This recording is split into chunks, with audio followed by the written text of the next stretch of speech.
who will then welcome Your Excellency. Thank you.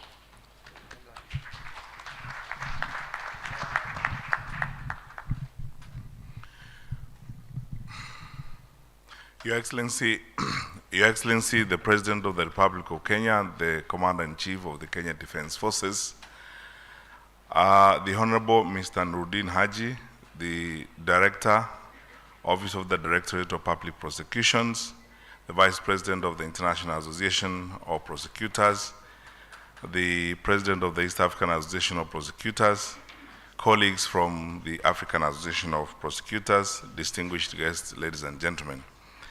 Your Excellency, this is your day, so I'll not last more than a minute next to this microphone, but allow me, because we have an historical moment in this country where this meeting is taking place, to say this. In the last about 4.5 years, while I've been Minister for Interior and Coordination of National Government, I've had occasion to attend about 3 or 4 of these meetings. The African meeting, the East African meeting, invited by the Honorable DPP. And this one is bigger, better, more organized, and more focused. What's happening here, if we have to be blunt and honest, is testament to the wonderful work that the Office of the Directorate of Public Prosecution, and particularly Mr. Haji and his team, have done. Truth be told, Your Excellency, when you took the office in 2013, there wasn't so much to write home about in terms of institutionalization of the Office of the Director of Public Prosecutions. What has happened over the years is a tribute to your solid leadership. And I have had the opportunity as a member of the National Security Council to sit on the front row seat to witness how you have personally insisted that we allocate resources and support the intense institutionalization of the Office of the Director of Public Prosecutions. And we can see it, Your Excellency. If we had time, which we don't, I would have enumerated to these wonderful people how the Training Institute came into being, how you personally ensured that the DPP has got resources to build an institution, to train prosecutors, and so on and so forth. Finally, the strength of governance institutions anywhere in the world is testament to the political will of the leaders of that country. We are here because of your leadership, because of the political will provided by the Office of the President. Your Excellency, if you didn't pay personal attention and you didn't attend to this, it simply would not happen. Or if you didn't decide to attend to the rule of law, it will not happen. So, on my own behalf, first of all, and on behalf of my colleagues in the security sector, on behalf of my brother, the Honorable the Attorney General, retired Justice Kihara Kariuki, who could not be here for reasons beyond his control, but is very ably represented here by the Solicitor General, Mr. Ogeto. And on behalf of all of us, we want to thank you for what you have done for our country and what that is doing to the region and to the rest of the world. And as we move forward, we hope to sustain, all of us, the spirit of multi-agents that you started yourself by creating institutional synergies and mechanisms of putting institutions together to support the rule of law in our country. Nothing could be better than this in terms of fighting some of the challenges that we face in our country, some of which have threatened our development in the past. It's therefore a great moment to be here. And ladies and gentlemen, it's now my distinct pleasure and honor to request you to be upstanding as I invite His Excellency, our President, to speak to us and officially open the meeting. Your Excellency, the President. Thank you, Fred. Please be seated. Thank you very much.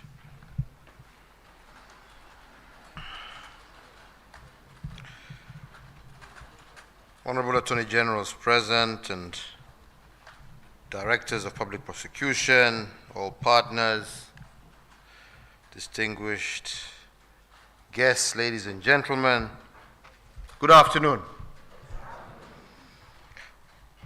Let me begin by saying how happy I am to join you today at this 4th edition of the Regional Conference of African and Indian Ocean Prosecutors.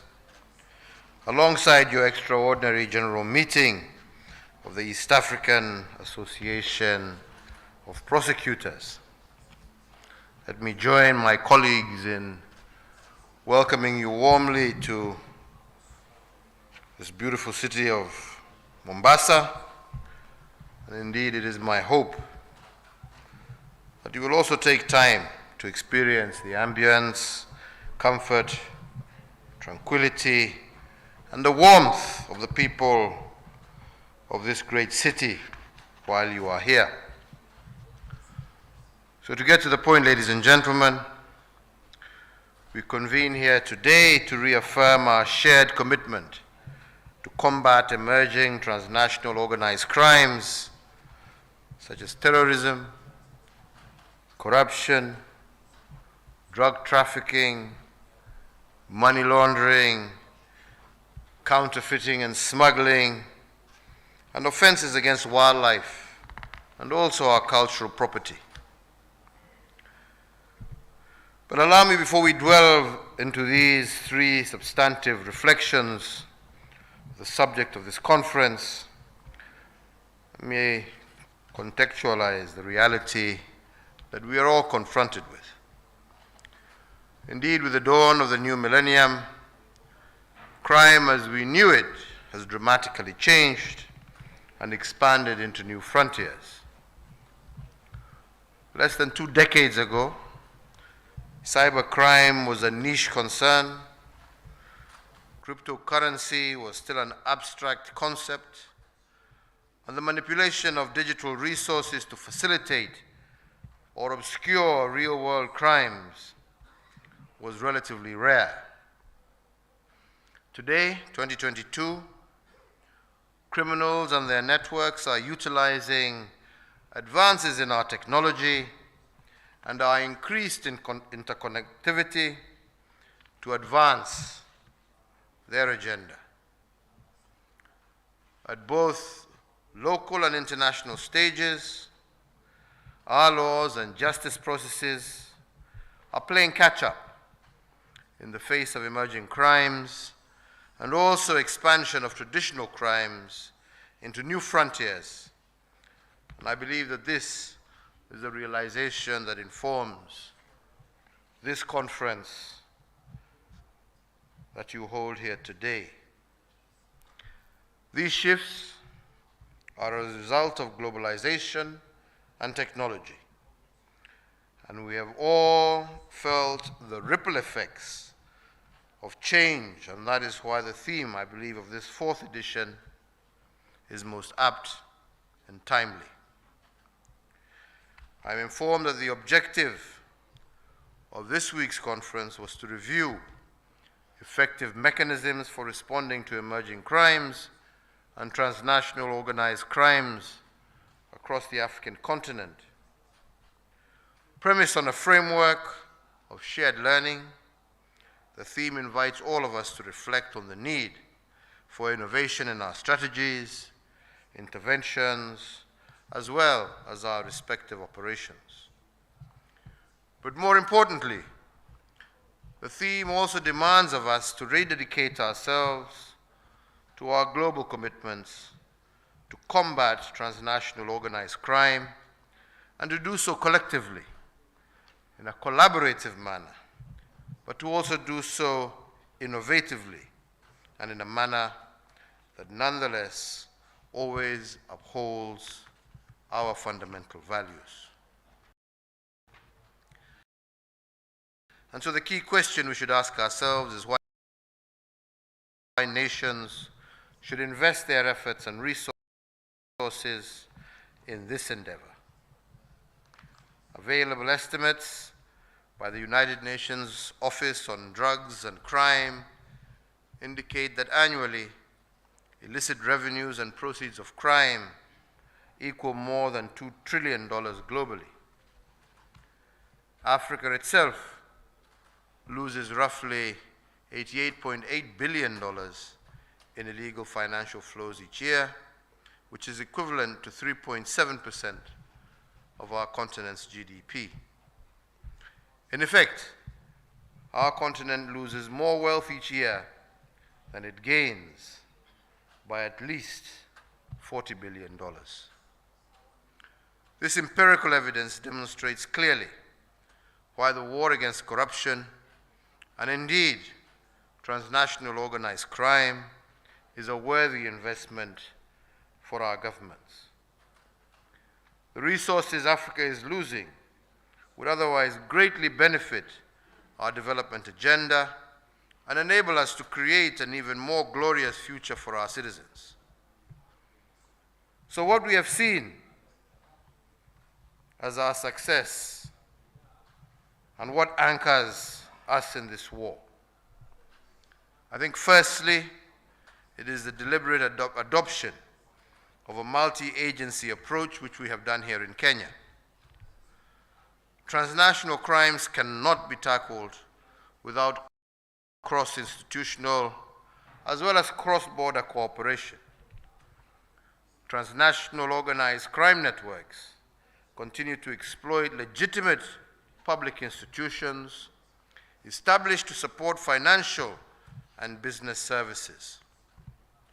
Preventing and containing transnational organized crime therefore demands a concentrated cooperative effort by all actors in the prevention, investigation, prosecution, and asset recovery segments of the justice chain.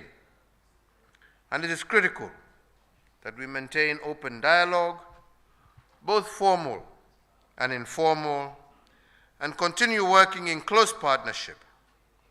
And the Kenyan government is and will remain a committed as well as an active participant in these engagements. As a region, we have also adopted bilateral and multilateral arrangements with the objective of mutually investigating and prosecuting emerging transnational crimes.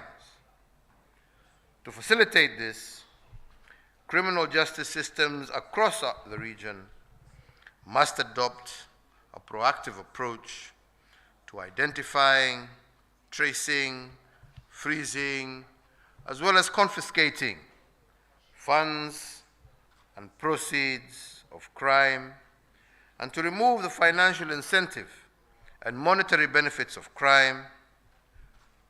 This will ensure our success. So through you, Bwana Chairman, I want to laud the efforts made by the East African Association of Prosecutors to expand the scope of membership and cooperation to the wider East African region in recognition of a need to strengthen regional cooperation in the investigation and prosecutions of transnational organized crime. These structures have similarly been replicated amongst investigative, intelligence, and asset recovery agencies whose deliberate cooperative framework begins in country before expanding in the region. The next point is that we recognize that due to the complex and constantly evolving nature of crime, continuous education and training are ancillary to boosting our areas of expertise and knowledge in the identification and prevention of criminal activity. Our ability to deliver justice is not evolving, unfortunately, as quickly as the criminal's capacity to evade justice, and this we have seen.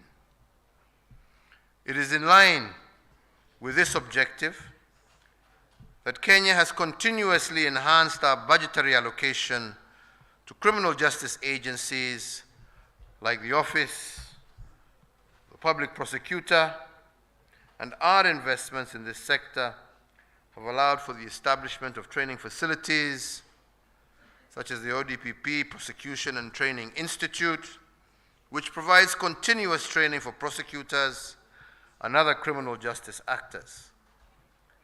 The Institute also serves as an institution for legal development and resource building, and a key element for the reform and improvement of our prosecutorial practices within the East African region and also Africa at large. A further effective strategy has involved the use of institutional as well as legislative reform actions to transform the criminal justice sector. This includes strengthening of consultative platforms such as the National Council of the Administration of Justice, whose core purpose is to ensure a coordinated, efficient, and effective approach in the administration of justice. In addition, governance reforms targeted at key public institutions have also been identified as a critical multiplier. Countries with weak governance systems have experienced of corrupt officials turning a blind eye to transnational organized crime activity. Kenya has thus identified corruption as a critical national security threat, and required is continuous monitoring and reporting as part of the national security architecture. Additional considerations that are significant in our endeavors include cooperation in the area of border security and the deliberate effort to enhance public awareness on transnational crime as a national security threat in order for us to be able to enlist our citizens' participation. Ladies and gentlemen, these efforts would be greatly enhanced if implemented through joint regional platforms. Noting the evolving nature of transnational crime, a regional approach to planning, budgeting, and execution of jointly agreed measures would significantly improve the efficiency of our response actions. We need to continuously interrogate our laws to ensure that they are fit for purpose and capable of cross-country implementation. And I'm glad that this conference has provided an avenue to discuss these matters and to ensure that criminals do not use our borders as a shield against justice and accountability. Within our own East African community, harmonization of laws relating to illicit financial flows have thus far facilitated the surrender of seized gold here in Kenya back to Tanzania, to mention but just one example. Such measures will enhance the East African region's strategy for combating money laundering, countering terrorism financing, and countering the proliferation of cross-border crimes. Our cooperation and collaboration with each other should lead to increased mutual legal assistance and extradition requests, as well as enhanced formal and informal channels of communication for efficient and effective investigation and prosecution of transnational organized crimes. Additionally, sharing of information and intelligence among law enforcement agencies should also be strengthened through the establishment of a regional database. So, ladies and gentlemen, as I conclude, I want to once again thank the Office of the Director of Public Prosecutions.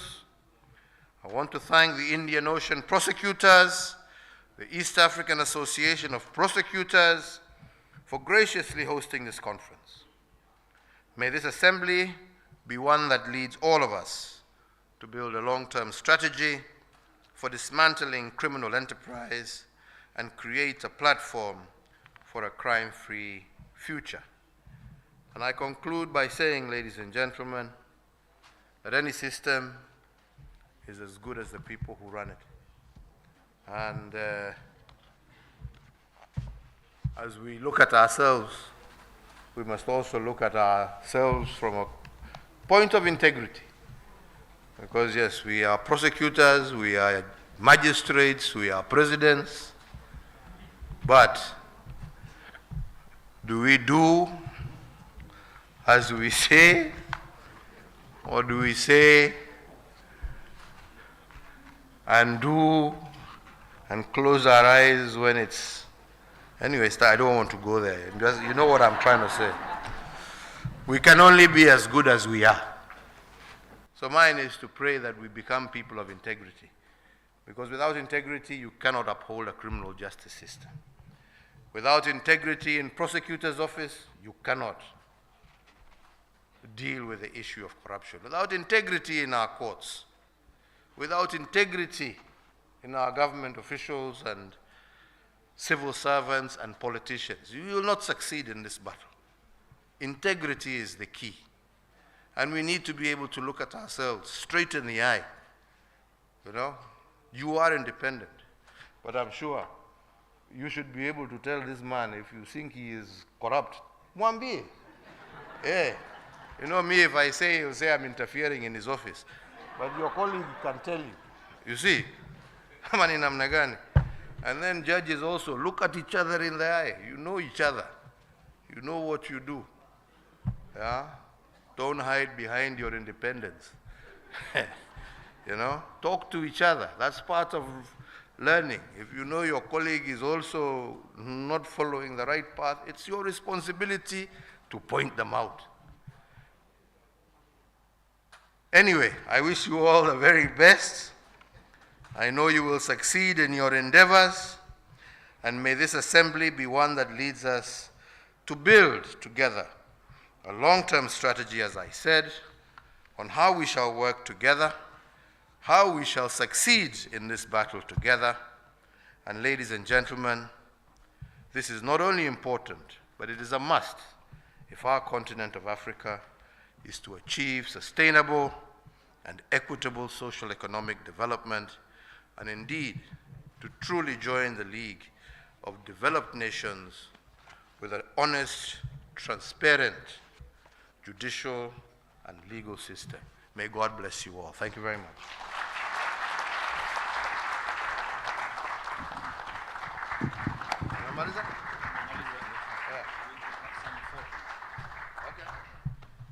I think, Your Excellency, with your permission, we'll have some photos outside.